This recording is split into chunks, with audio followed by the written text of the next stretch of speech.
The student worked 2 jobs to support her disabled brother. But her world collapsed when she discovered his wheelchair left at the entrance of a luxury skyscraper. Sometimes life gives you lemons that are unsuitable for lemonade. Then you have to find a way to prevent desperation from squeezing the juice into your eyes. In the gray, dusty alleyways of the slums, where every day seemed a carbon copy of the last, the lives of Elizabeth and Michael paced to the rhythm of the wheelchair's wheels. Michael spent most of his time in this wheelchair, looking at a world that never learned to accept him. It all began the day their mother, in the last months of her pregnancy and completely consumed by her habits, barely noticed her condition. Michael was born prematurely with serious diseases that defined his entire path. Elizabeth was raised in the shadow of her brother's illness from childhood. As long as she could remember, she knew her task was to take care of Michael. She grew up to the sounds of squeaking wheelchair wheels and the smell of medical drugs, which were their daily reality. Michael was born with a rare genetic disease, tibiofibular phocomelia, which doomed him to life in a wheelchair. Besides this, he had a complex heart defect that required regular medical intervention. By a special provision, he was able to undergo heart surgery, and that was why he was still alive. But as for his legs, or rather, what they were, there was no fixing them. They just ended below the knees. Surprisingly, against all statistical probabilities and medical predictions, Elizabeth was completely healthy. Despite their mother continuing to drink during pregnancy and rarely coming home sober, Elizabeth did not inherit any visible genetic diseases. It was almost a miracle, a bright ray in their dark everyday life. The children were raised in a home where the mother only occasionally remembered her duties when pensions or benefits required her participation. One day, Elizabeth witnessed her mother, without a second thought, spend part of the money intended for Michael's medication on another bottle of cheap wine. The little girl remembered that day as the beginning of the end of their childhood illusions of a caring parent. Since then, she promised herself that her brother would never be left without necessary help. Working in the evenings at a local cafe after school, she earned money for the medications that kept her brother relatively safe from the next attack. Sometimes, at night, tired after a day of study and work, she lay listening to the quiet breathing of Michael in the next bed and wondered what awaited them ahead. Was it fair? Why did their mother care so little about her children? Why did they have to suffer because of her mistakes?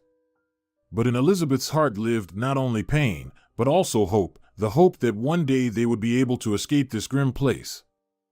These nightly reflections intertwined with dreams of a future where Michael could walk, run, and play like all normal children.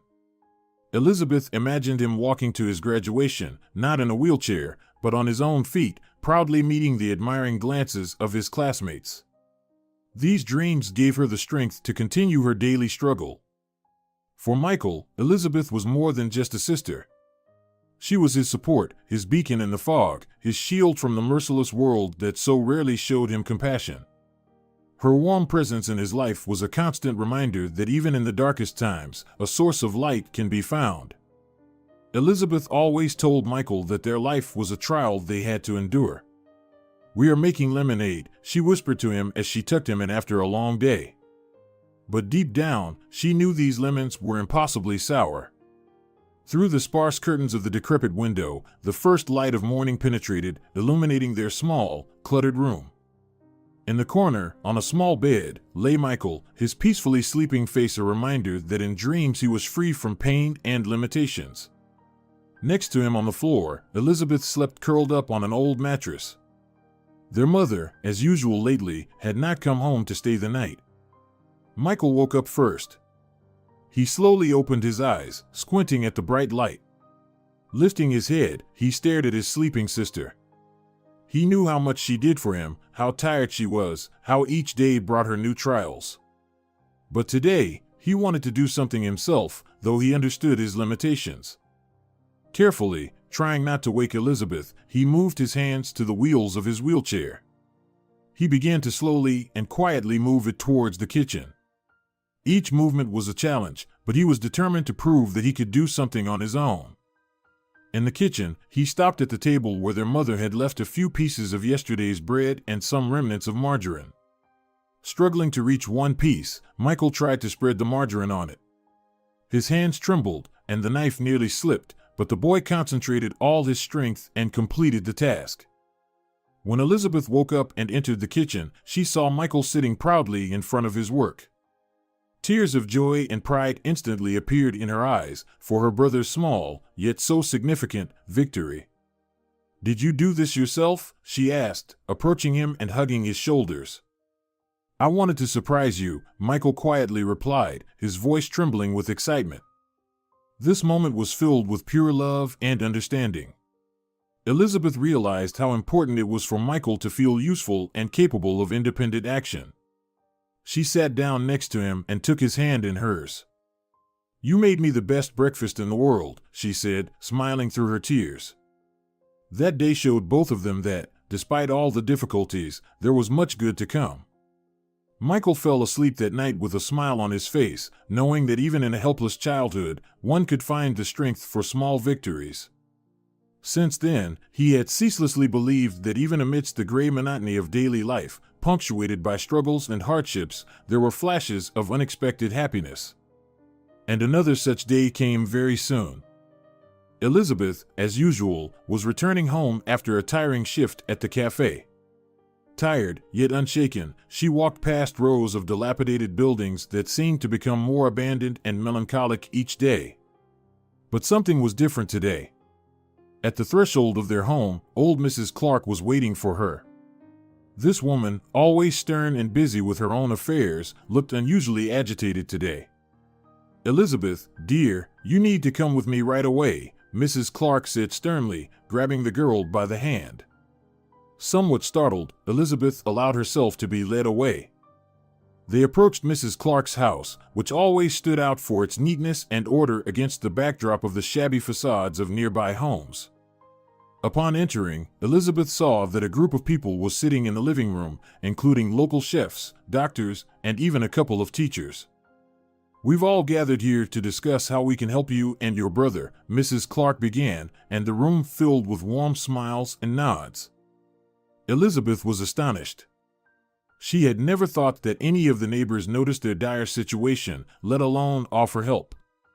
The local child protection services had diligently avoided checking on this family, and multiple calls to the police and welfare agencies had never yielded results. Among those gathered was Dr. Allen, a local physician, who offered free consultations and examinations for Michael. "We all pitched in and collected some money," said Mr. Foster, the owner of a small grocery store. He handed Elizabeth an envelope, which, to her surprise, was quite heavy. "This will help cover the costs of medications and perhaps even some improvements in the home." Particularly touching was the offer from Mrs. Green, an elementary school teacher, who proposed to organize homeschooling for him. "I spoke with the school principal, and we decided that we could arrange homeschooling for Michael.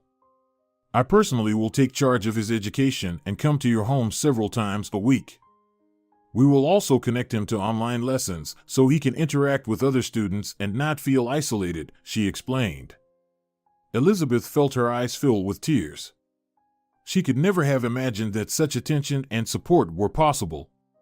Gathering her courage, she said, "I don't know how to thank all of you. This is just incredible." "You're not alone, dear," Mrs. Clark said softly, embracing Elizabeth. "We're here to help each other.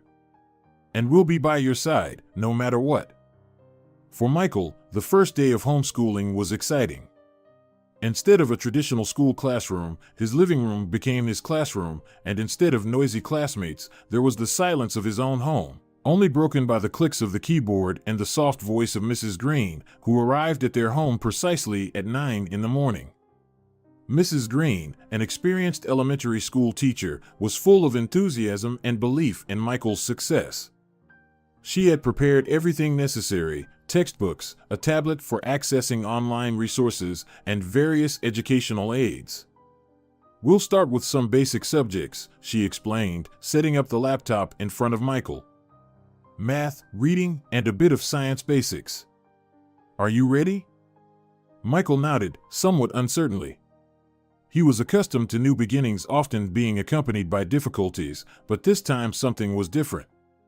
Mrs. Green started the lesson with simple math problems, which gradually became more complex. To her surprise, Michael began solving them with unexpected ease. His ability to absorb information and apply it practically exceeded all her expectations. "Michael, you're doing wonderfully," Mrs. Green couldn't hide her admiration. "You learn very quickly." "That's fantastic." Michael smiled, feeling a surge of confidence.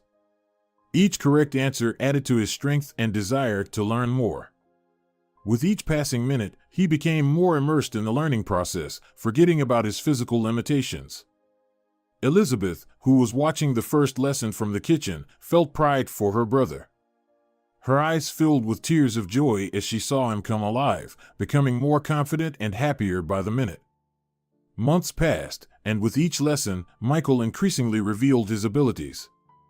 When Mrs. Green moved on to scientific disciplines, it became clear that Michael was an incredibly gifted and clever child. His diligence and perseverance became his legs, helping him move towards a bright and hopeful future. Graduation day at school is always filled with excitement, but for Michael and Elizabeth, this day was special. Michael was finishing school with honors, surpassing many of his classmates in performance. His achievements were even more impressive considering all the obstacles he had overcome. Elizabeth helped Michael get ready, ensuring his clothes and wheelchair looked impeccable. She knew how important this day was for him and wanted him to feel confident. They arrived at the school, where graduates and their families had already gathered. The anticipation in the air mixed with whispers and glances towards Michael. When the time came for the diplomas to be handed out, Michael prepared to roll out to the stage. For a moment, silence fell in the hall, followed by murmurs. Some classmates and their parents shamefully averted their gazes, not understanding how a boy who had spent his life in a wheelchair could outperform them academically. This bewilderment caused them discomfort. They could not understand why they, healthy and without visible obstacles, had not achieved the same. As Michael approached the stage, he felt the gazes on him, sensing the unspoken question hanging in the air. Elizabeth, standing to the side, felt the tension too. She knew how hard he had worked to prove that his disability did not limit his intellectual abilities.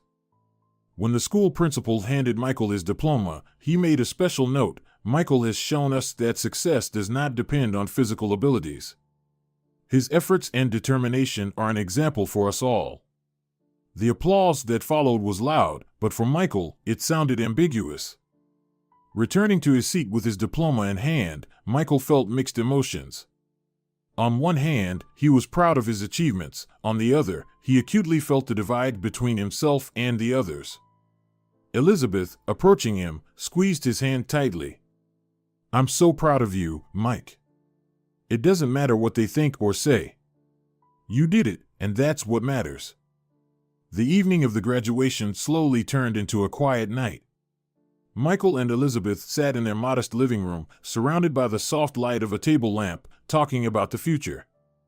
The air was thick with the sense of change, and each word spoken in the silence seemed more significant than usual. "We're on the threshold of something new, Mike," Elizabeth began, trying to hide her excitement. "You've graduated with honors. Now, doors are opening for you that we could only dream of before." Michael, staring at the dimly lit window, nodded, but his gaze was thoughtful and somewhat worried. "I know, but..." "Elizabeth, it's not just my doors. It's our doors. I don't want to make any decisions without you." Michael had never planned to go to university. He felt that attending a higher education institution wasn't for him, for someone society labeled as disabled. But Elizabeth had a different view. She saw in him not a disabled person but a talented, intelligent individual who deserved more than a life confined within the four walls of their modest home. Her persistence and belief in his capabilities always made him reconsider his views. When Elizabeth finished school, she reached adulthood and immediately took steps to obtain official guardianship over Michael. It was a responsible move that allowed them to break free from their neglectful mother, whose presence had long become merely a formality. From the moment the guardianship was formalized, their lives gained new meaning and direction. Now, standing at the threshold of adult life, they decided together to build their future. Michael, we both know you're capable of more. Let's apply together. You've always wanted to do something that really matters. Information technology is our future, and yours too, Elizabeth persuaded him.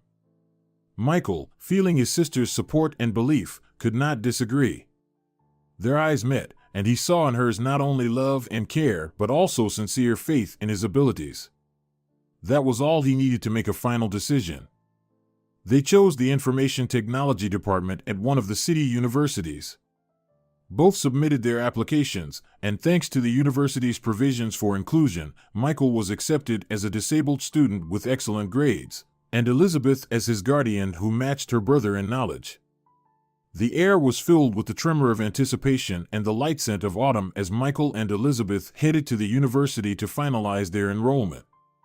This university was known for its support program for students with special needs, and they both felt they were on the threshold of a new life, a life that would finally offer them a chance to realize their ambitions and dreams.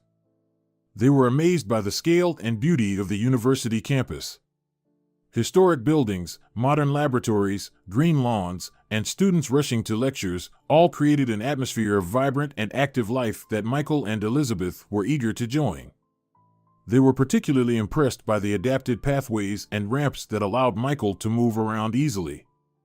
Their first stop was the admissions office, where a disability services staff member was already waiting for them.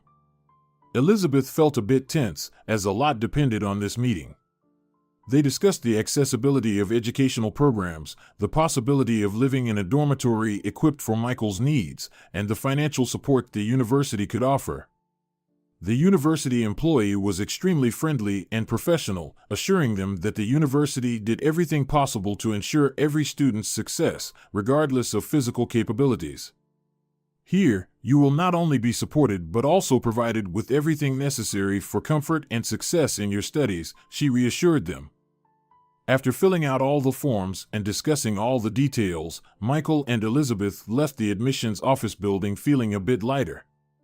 They walked past the library, where students sat with laptops, and the sports complex, where a basketball practice was taking place. Every piece of this place seemed infused with the spirit of aspiration and achievement. Having finished touring the campus, they paused for a moment, looking at each other with an unspoken question in their eyes. Elizabeth took Michael's hand. "Do you think we made the right choice?" she asked, her voice trembling with excitement. Michael smiled. "I think so. This place seems exactly what we need. A new beginning. A new chapter." Michael and Elizabeth were provided places in a student dormitory equipped with all the facilities for people with disabilities. The first week in the dormitory was full of excitement and discoveries. Michael had to get used to a new routine where he needed to independently plan his day, from studying to personal hygiene and meals. Ramps, wide doors, specially equipped elevators, and bathrooms all made his life here more comfortable and allowed him to feel more independent.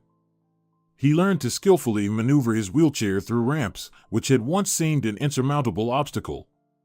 Using the elevator became routine for him, and he no longer felt the uncertainty that had engulfed him when he first tried it. One significant achievement for Michael was that he managed to approach the university's administrative department with a request for a laptop to use during his studies. This was his own request, made without any external help, which became a symbol of his newfound independence. Receiving the laptop significantly simplified his study process, allowing easy access to educational materials and communication with teachers and classmates. His new independence also brought new challenges. Michael had to deal with bouts of insecurity and stress arising from new academic and social demands. Elizabeth witnessed how he sometimes struggled to communicate with other students, not all of whom understood his unique needs. However, despite the difficulties, each successful day added to their confidence. At the end of this first week in the dormitory, sitting in their room one evening and discussing the day, Michael told Elizabeth, "You know, I've never felt so independent. And it's all thanks to you." Elizabeth smiled in response, her eyes glistening with tears of happiness and pride. "We're doing this together, Mike. And we'll make it. This is just the beginning. After a month of studies, Michael began to socialize more actively, gradually overcoming his shyness. At university, he met other students who shared his interests in technology and programming. Spending time in their company helped him get used to interacting with different people, learning to engage in conversations and express his thoughts. Soon after, Michael decided to make his first independent trip to the nearby supermarket. This step was significant for him, as he had always relied on Elizabeth for such tasks. Before leaving, he nervously checked the contents of his bag. "Do you have everything, Mike?" Elizabeth asked, approaching him with a cup of coffee. "I think so. Shopping list, wallet, phone." Michael went through the items, making sure he hadn't forgotten anything.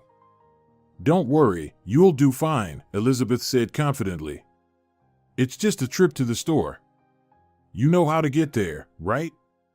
"Yes, I've been there with you a few times." "I remember the way." Michael tried to hide his nervousness, though his voice trembled. As Michael headed to the store, each maneuver with his wheelchair felt like a challenge. But the streets and sidewalks were accommodating, and he easily reached his destination. In the store, he slowly navigated the aisles, carefully selecting products from his list. When he asked a clerk for help to reach items on higher shelves, Michael felt his confidence growing. Upon returning home with a full bag of groceries, Michael could not hide his excitement. "Elizabeth, I did it," he exclaimed as he wheeled into the room. "I never doubted you would," Elizabeth hugged him. "You prove every day that you can do anything you want." Fortunately, at the university, thanks to a scholarship and affordable dormitory costs, Michael could fully concentrate on his studies. His expenses for food and medication were completely covered by his pension and scholarship, alleviating financial stress and allowing him to freely pursue his academic and personal goals. However, Elizabeth was still concerned about financial stability and her brother's health. She took on jobs at 2 different places. She spent one shift at the university library and her evenings at a local cafe. Despite the fatigue and workload, she remained hopeful of saving enough money for prosthetics for Michael, which he seemed to have stopped dreaming about. One evening, after work, Elizabeth found Michael working on his academic projects in the common room of the dormitory. "Aren't you asleep yet?" she asked in surprise, sitting next to him. "No, I have a big presentation tomorrow," Michael smiled, closing his laptop. "How was your shift?" "Busy as usual," Elizabeth sighed, massaging her tired shoulders. "You know, Mike, I'm still thinking about getting you prosthetics. I want you to be able to stop. I'm living a full life here at the university. Prosthetics aren't something I absolutely need. You're working so much, maybe you should slow down." "But I just want to help," Elizabeth seemed puzzled. "I've always helped you, that's my role, isn't it?" "Your role is to be happy. You deserve your own life, not just to take care of me." Michael took her hand. "Look at me, I'm really managing. You don't need to sacrifice your dreams for me. I'm just afraid that if I stop, something will go wrong." "I've always been scared for you," she admitted, looking into his eyes. "And I appreciate that, but you see, everything is going well. Allow yourself to take a break. We're together in this new world, and we both need to explore it, fully living our own lives." Michael smiled, trying to reassure her. "Okay, I'll try," Elizabeth said, though deep down she still harbored doubts. She looked at Michael, trying to find confirmation in his eyes. Her brother smiled, trying to instill confidence, but Elizabeth knew how deeply her fears and doubts were rooted. "I understand your fears, and they're completely normal," Michael said, supporting her. "But we both need to learn to trust each other in this process. I promise I'll tell you if things get really tough." Elizabeth nodded, trying to take in his words, but doubts still churned inside her. She understood that Michael was right, and that her constant care might become a burden for him, but letting go completely was incredibly difficult. Elizabeth sat in the corner of the cafe, tired from long hours of studying and working. Fatigue was evident in her eyes, and her hands automatically clutched her coffee cup as if seeking comfort in it. Occasionally, she sighed and flipped through the pages of her textbook, unable to focus on the text. At that moment, Nicholas, her classmate, approached her table. Elizabeth often caught his glances during lectures, and each time her heart involuntarily skipped a beat. He smiled hesitantly and asked, "Hi, Elizabeth. Are you here alone? Maybe we could have coffee together sometime." Elizabeth momentarily lost her composure, her cheeks slightly reddening. She quickly gathered herself and responded, "Hi, Nicholas. Thanks, but I think I need to focus on my studies." Nicholas nodded, trying to hide his disappointment. "I understand. Maybe another time then?" "Yes, maybe," Elizabeth said, already diving back into her books. Nicholas slowly walked away, and Elizabeth sighed, feeling her mood dip further. She knew she liked Nicholas, but the thought of making time for a personal life seemed impossible. At that moment, Michael rolled up to her table in his wheelchair. Seeing him, Elizabeth forced a smile, trying to hide her subdued mood. "Hey, I met some guys on campus today. They're really cool." Michael started enthusiastically. "New friends? You don't even know who they really are," she abruptly interrupted her brother. "You need to be more careful, Mike. The world isn't as safe as you think." Michael looked at his sister, stunned. "Why do you always assume the worst? They're really great guys." "Great? You're too trusting, Mike," she scoffed tiredly. Elizabeth sighed, realizing she didn't have the energy to continue this conversation. She touched her brother's hand. "I'm sorry. I guess I worry more than I should. I just want everything to be okay for you." Michael smiled, accepting her apology. "Thanks, sis. And don't worry, I've got everything under control." Elizabeth nodded and, standing up, slowly walked towards the exit of the cafeteria. All the pressure and responsibility she had carried for years suddenly became unbearable. Her irritation about caring for Michael mixed with Nicholas's unexpected offer to have coffee together.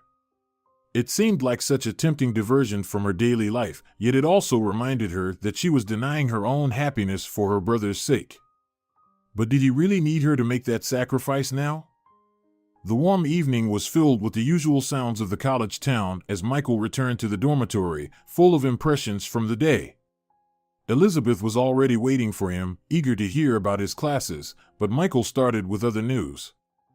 "You know, I recently told you about meeting some guys from the course, and today they invited me to a party this Saturday," Michael announced joyfully, his eyes shining with excitement. Elizabeth immediately tensed up. Her brother had always been naive in his social expectations, and she felt that every new acquaintance harbored a potential threat. "Mike, are you sure that's a good idea?" she asked cautiously. "You know, people can be cruel, especially in those situations." Michael smiled, trying to alleviate her concerns. "They're actually really cool, and I feel like I can make friends with them. They're good guys. But why would they want to hang out with someone like—" She hesitated, not wanting to sound harsh, "someone in a wheelchair?" "What's the point, Mike? Sis, not everyone is like you think. I really like them, and I want to spend time with them," Michael said firmly. "They definitely want to make fun of him," Elizabeth thought gloomily, imagining the worst scenarios in her head. She looked at her brother, overwhelmed with mixed feelings, fear for his well-being and a desire to support his quest for independence. "Mike, you need to be careful. Not everyone is as kind as they seem at first glance," her voice conveyed mistrust. "Elizabeth, I'm an adult now, and I need to learn to live my own life. Can't you just support me in that?" Michael insisted, his tone showing his determination. "But that's irresponsible." Elizabeth suddenly flared up, unable to contain her indignation. "You think you're ready for this, but I know what the consequences could be. You're not seeing the whole picture. You can't always control me." Michael exclaimed, "I need to make my own choices. I need to grow and learn." "Grow and learn? By risking your health?" Elizabeth was clearly upset. "These people aren't your friends, Mike. They're just looking for a way to have fun at your expense. It's none of your business. Michael's voice trembled with anger. I'm tired of your constant supervision. I need to breathe, Elizabeth. So this is how you talk to me after everything I've done for you? Elizabeth was stunned by his words. Tears filled her eyes. I was trying to protect you because I love you, Mike. But if you think you can manage without me, then please. Maybe I can. Michael blurted out hastily, not fully realizing the weight of his words. A heavy silence hung in the room. Elizabeth stared at her brother in disbelief, shocked that the conversation had taken such a turn. All right, Mike. If you think you know better what you need, I won't interfere, she said quietly, drained by the tension and bitterness. With those words, Elizabeth left the room, leaving Michael alone with his thoughts and newfound, yet bitter, freedom. After the argument with Michael, Elizabeth was left alone with her thoughts and growing anxiety. She understood that her fears might be excessive, but she couldn't shake the feeling that her brother could be in danger. Deciding to act, Elizabeth began to look for the address of the party Michael was invited to.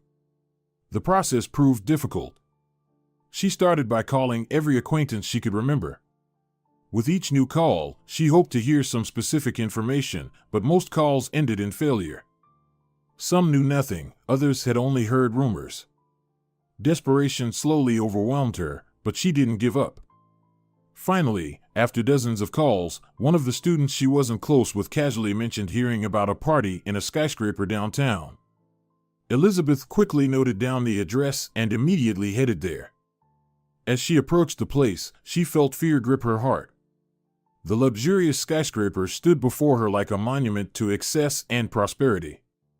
Lit by bright lights, it seemed both exceptional and unreachable. Elizabeth paused for a moment, gathering her thoughts. Apparently, my little brother was invited to a party by typical rich kids who can't live peacefully without picking on someone weaker and defenseless, a grim thought flashed through her mind. This idea made her feel even more helpless and alone. Forcing herself to move forward, Elizabeth approached the indicated entrance and her legs nearly gave way. Near a bench, there sat an empty wheelchair. Her brother's wheelchair. Without hesitation, Elizabeth rushed to it. The thought that this could be a sign of something terrible immediately sprang to mind. She began to scan the surroundings, casting quick glances in every direction, trying to catch any sign of her brother. But it was all in vain. Suddenly, male voices sounded from behind the nearby bushes. Leaving the wheelchair where it was, Elizabeth ran towards the sounds, her heart pounding wildly. She rounded the lush bushes and suddenly froze, stunned by what she saw. Beyond the bushes was a small sports court where a group of guys around a pull-up bar surrounded someone. Elizabeth couldn't believe her eyes. She stood unable to move, completely absorbed in shock at the sight. Among the group of young men, she recognized the silhouette of her brother Michael, who was hanging on the pull-up bar. All eyes were on him as Michael performed pull-ups. Encouraged by the count and supportive shouts of the surrounding guys, his face lit up with a pleased smile. Elizabeth couldn't believe her eyes. Seeing Michael look in her direction, Elizabeth instinctively wanted to hide or run away, but then Michael shouted something to the crowd, and a couple of people approached him to help him down from the bar to the special flooring of the court, giving him a chance to catch his breath. Elizabeth's shock quickly turned to surprise and pride for her brother. She slowly emerged from behind the bushes and approached Michael, who smiled as he met her gaze. Coming closer, Elizabeth struggled to find words to express her feelings. Mike, I don't even know what to say, she managed, feeling her eyes about to fill with tears. I was so scared for you, I thought Hey, don't worry, Michael smiled. Guys, let me introduce you to my sister, Elizabeth. She's probably the most caring person in my life, he said, introducing her. Each of the people present extended a hand or nodded in greeting, intensifying her emotional shock. One of the guys, a tall fellow with a friendly smile, spoke first. Hi, Elizabeth. Michael has told us a lot about you. We're just here to stretch a bit while waiting for the rest. A shorter guy next to him, with brightly red hair, chimed in enthusiastically. Yeah, we just thought it would be easier to leave the wheelchair at the entrance so it wouldn't get in the way here. Michael wanted to show us his muscles, so we helped him get to the pull-up bar. And he's really good at it, another guy added with a wide smile, pointing to Michael, who shyly turned his head away, overhearing their conversation. Standing among Michael's new friends, Elizabeth couldn't hold back tears that surged in a sudden wave of relief and realization. The hours spent in anxiety and anticipation suddenly took a completely different outcome, one she could not have foreseen. Tears streamed down her cheeks, reflecting all the emotions she had experienced, from fear to astonishment. Everyone around, noticing her state, exchanged puzzled looks and then began to reassure her. One of Michael's friends, a guy with kind eyes, stepped closer and placed a hand on her shoulder. "It's okay," he said softly. "We're all friends here." Through tears, Elizabeth began to mutter apologies, trying to explain her behavior. She felt a deep guilt for her mistrust and fears, which turned out to be unfounded. "I was so afraid. I thought." Her voice trembled, and her words merged into an incoherent whisper. "I feel so foolish. Please forgive me." "There's nothing you need to apologize for," another young man said, coming closer. "We understand, you're just caring about your brother. That's normal." But Elizabeth couldn't let go of her feelings so easily. She questioned herself, now seeming so cruel. How could she allow her love and care to turn into overbearing guardianship? How could she not believe that others could see Michael as he truly was, smart, fun, and worthy of friendship? These thoughts swirled in her head as she slowly calmed down, realizing that sometimes fear must be released to see the reality. This was a lesson Elizabeth would always remember. Now, watching her laughing brothers surrounded by new friends, she realized that sometimes you just need to trust and let people prove their sincerity. Michael's friend skillfully and carefully helped him back into his wheelchair. Elizabeth, watching this process, marveled at how naturally it all happened. The guys lifted Michael, carefully seated him back, adjusted the armrests, and made sure he was comfortable. All this was done with such ease and naturalness as if it had always been this way. Michael laughed and joked with friends, and Elizabeth could not deny that he looked like a very happy and confident person. He looked like he truly belonged in that group. Michael had become a full member of this society, a society that recognized him for who he is, with his individuality and unique traits. Seeing this, Elizabeth felt her heart fill with a heaviness. She realized that the years spent caring for her brother had led her to distance herself from life. She hadn't made new acquaintances, pursued her own interests, constantly feeling anxiety and fear for Michael. Internally, she blamed herself for this, realizing that she had imposed her own fears on her brother, preventing him from living a full life. The strange irony of the situation was that Michael, despite all his physical limitations, had found a way to be happy and an active member of society, while she, healthy, was trapped by her inner demons. Her brother, who had been confined within the four walls of their home for many years, was now discovering a world he had only previously imagined. Elizabeth understood that her love and protection had turned into something terrible, restricting them both. She vowed to change this. Starting from this day, she would focus on her own life, becoming a sister to Michael, not a perpetual guardian. As Elizabeth stood, wiping her tears and trying to compose herself, one of Michael's friends, a guy named Tom, approached her with a smile. "Elizabeth, we're all really happy to see you here," he began. "Why don't you join us? The party is about to start and it's going to be fun." Elizabeth hesitated, still feeling embarrassed and guilty. "I don't know, she faltered, looking at Michael, who winked at her in support. "Please, stay," Michael chimed in. Michael's words made Elizabeth smile through her tears. She looked at the joyful faces around her and felt her tension begin to fade. "All right, I'll stay," she said, feeling her mood start to shift. "Great," exclaimed Tom. "Let's show Elizabeth how we know how to have fun." The party turned out to be truly lively and became a turning point not just for Michael, but for Elizabeth too, opening a new chapter in their lives where both could feel free and happy. Realizing that Michael could manage his own life and make decisions freed Elizabeth from the constant sense of responsibility for his well-being. She decided it was time to focus on herself. One of the first steps on this path was deciding to sign up for dance classes, something she had dreamed of since childhood. Dancing had always attracted her, but duties and endless care had left little time for hobbies. On her first day at dance classes, Elizabeth felt a lightness she hadn't experienced in years. It was a release not only for her body but also for her soul. "How did you like the class?" asked a guy standing next to her at the mirror after the lesson. Elizabeth turned around and was surprised to recognize Nicholas. "Nicholas?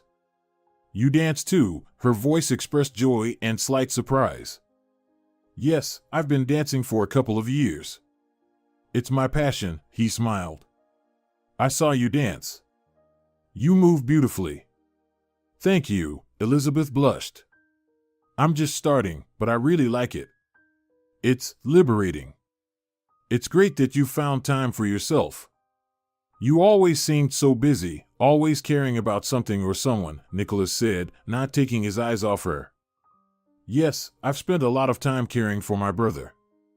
But now he's become more independent, and I decided it's time for me to live my life," Elizabeth spoke, feeling each word make her more confident in her decision. "That's great. Maybe after the next class, we could go for coffee?" "I'd like to get to know you better," Nicholas proposed, a bit nervously.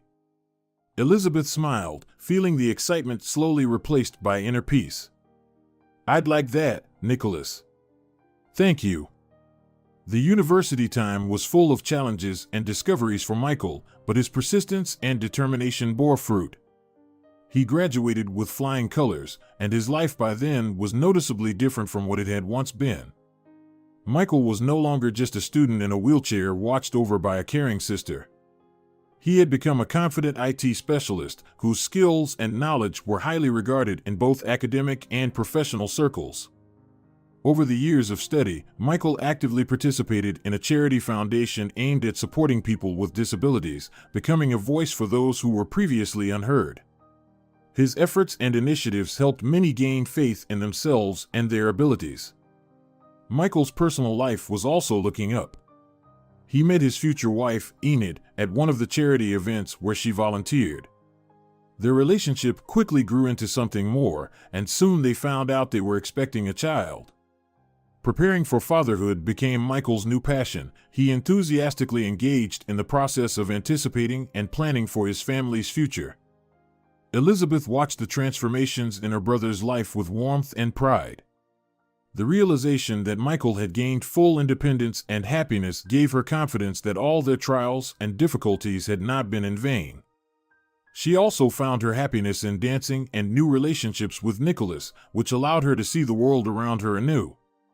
One autumn day, gathering with the family at Michael's graduation ceremony, Elizabeth reflected on the past and how often they faced difficulties that seemed insurmountable. Now, looking at her brother, successful, happy, and full of hope, she understood the deep meaning of their journey together. "Sometimes life gives you lemons that are unsuitable for lemonade," she thought. "Then why not add them to a pie?"